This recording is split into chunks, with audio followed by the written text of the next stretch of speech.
Assalamualaikum warahmatullahi wabarakatuh. Segala puji bagi Allah, penguasa semesta alam, Zat yang maha pengampun, maha pemurah, lagi maha penyayang.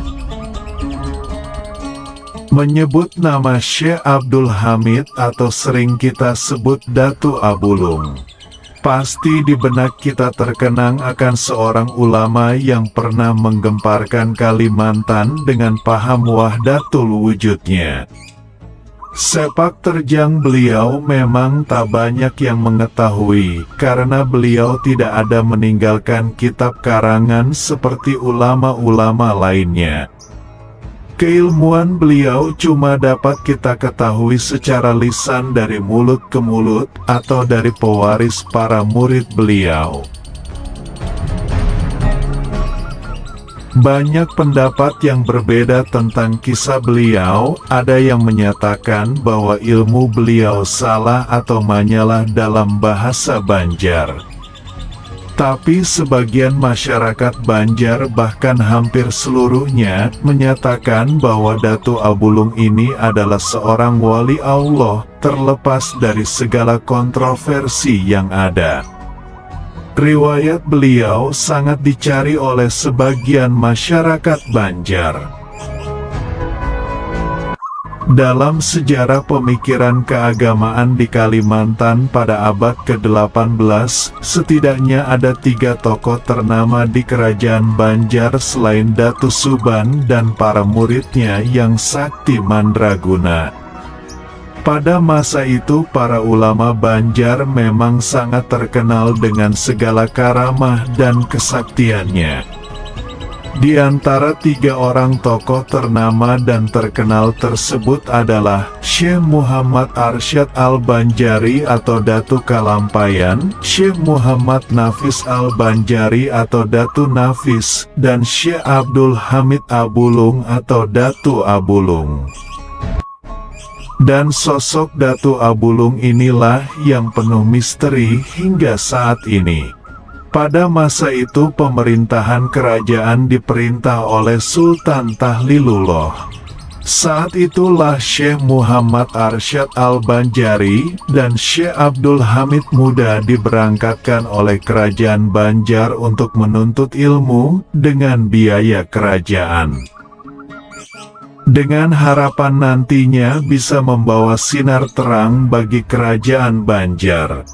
Mereka diberangkatkan ke Tanah Suci Makkah Al-Mukarramah. Tercatat Datu Kalampayan belajar kepada beberapa orang guru dari riwayat Datu Syekh Muhammad Arsyad Al-Banjari, sedangkan Datu Abulung juga belajar kepada beberapa orang guru yang sayangnya tidak tercatat, karena tidak adanya karangan beliau yang biasanya merujuk kepada guru-guru pengarang. Sepulangnya dari menuntut ilmu di Tanah Suci, Datu Syekh Abdul Hamid mulai mengajarkan ilmu yang didapatnya dari guru-gurunya di Mekah kepada masyarakat sekitarnya. Di antara yang beliau ajarkan adalah ilmu tasawuf, namun ilmu tasawuf yang beliau ajarkan kepada orang awam ini sangat berlainan dengan pelajaran tasawuf yang selama ini dikenal masyarakat. Datu Abulung mengajarkan bahwa tiada yang maujud hanya Dia, tiada maujud lainnya, tiada aku melainkan Dia. Dia adalah aku adalah Dia. Dalam pelajaran Syekh Abdul Hamid Abulung juga diajarkan bahwa syariat yang diajarkan selama ini adalah kulit, belum sampai kepada isi atau hakikat.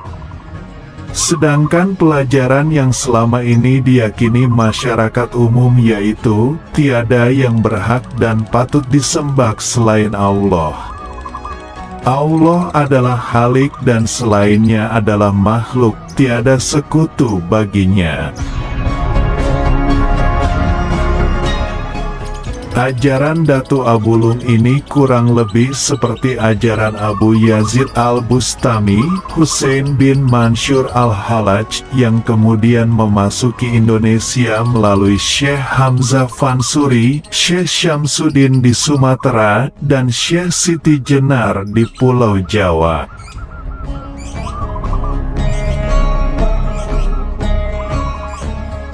Mendengar fatwa Datu Abulung yang berbeda dari kebanyakan paham masyarakat pada waktu itu, maka gemparlah masyarakat yang menerima ajaran tersebut. Bahkan ajaran yang beliau sampaikan menjadi pembicaraan masyarakat umum, yang mana akhirnya sampai ke telinga Sultan. Sebelum Datu Abulung dipanggil Sultan, terlebih dahulu minta pendapat Syekh Muhammad Arsyad al-Banjari.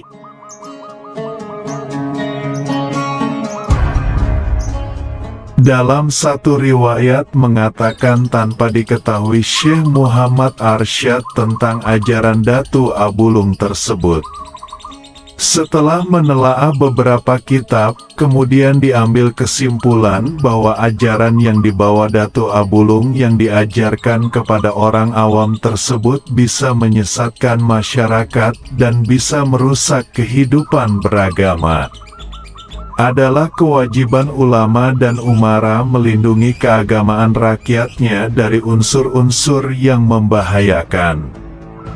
Jika tidak dapat dengan jalan damai, maka lebih baik menyingkirkannya. Menolak mafsadah atau keburukan lebih didahulukan daripada mengambil manfaat. Melenyapkan seseorang untuk menyelamatkan orang banyak dibolehkan menurut hukum, malah terkadang wajib.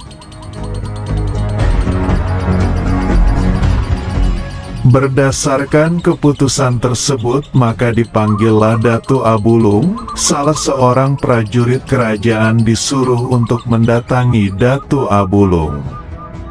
Setelah sampai di tempat Datu Abulung, lalu dipanggillah beliau.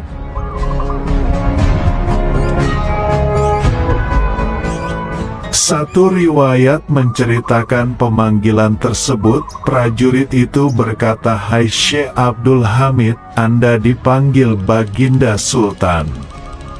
Kemudian dijawab oleh Datu Abulung, "Syekh Abdul Hamid, tidak ada yang ada, hanya Allah." Mendengar hal tersebut, prajurit mengadukan kepada Sultan. Kemudian Sultan menyuruh kembali dan memanggil Allah tersebut. Setelah sampai di tempat Datu Abulung, prajurit itu kembali berkata, "Hai Allah, Anda dipanggil Baginda Sultan." Yang kemudian dijawab kembali oleh Datu Abulung, "Allah tidak ada yang ada, hanya Nur Muhammad." Mendengar hal itu, prajurit kembali ke kerajaan dan mengatakan hal tersebut kepada Baginda Sultan.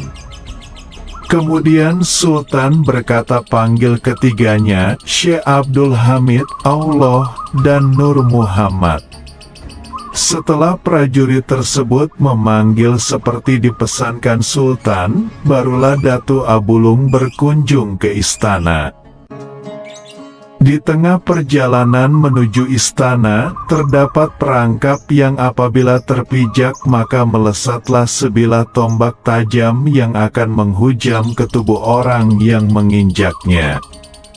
Saat itu terbukti kebenaran ajaran Syekh Abdul Hamid Abulung. Ketika beliau menginjak perangkap tersebut, tombak tajam itu memang melesat dengan cepatnya di udara dan berhenti tepat di belakang Datu Abulung, kemudian jatuh ke tanah tanpa beliau mengetahuinya.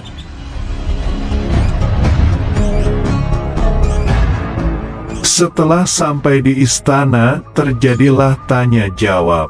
Sultan ingin bukti kebenaran ajaran Datu Abulung, kemudian beliau berucap asyhadu alla ilaha illallah. Tiba-tiba tubuh beliau menghilang.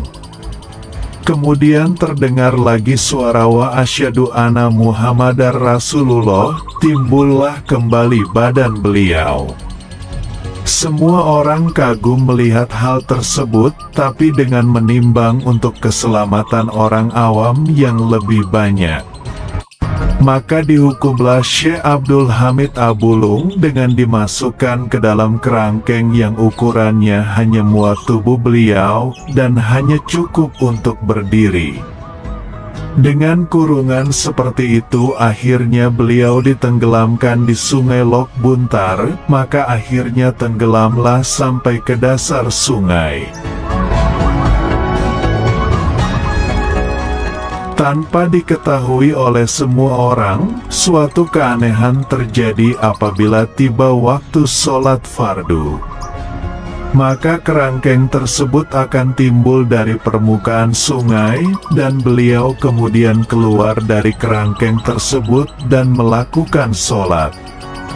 Setelah selesai sholat, maka secara perlahan kerangkeng tersebut tenggelam kembali ke dasar sungai.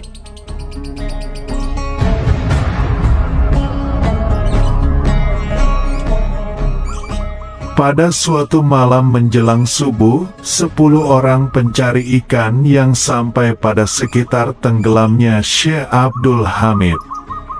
Tiba-tiba mereka mendengar suara azan, perlahan-lahan mereka mendekati sumber suara azan tersebut dari kejauhan. Mereka melihat keganjilan dan keanehan Datu Abulung tersebut. Sejak saat itu mereka mengangkat beliau menjadi guru mereka, dari beliau mereka belajar berbagai ilmu agama Islam. Karena jumlah mereka 10, maka dinamakan orang 10 atau sekarang orang menyebutnya Datu 10. Setelah selesai belajar, orang 10 ini menjadi pegawai kerajaan.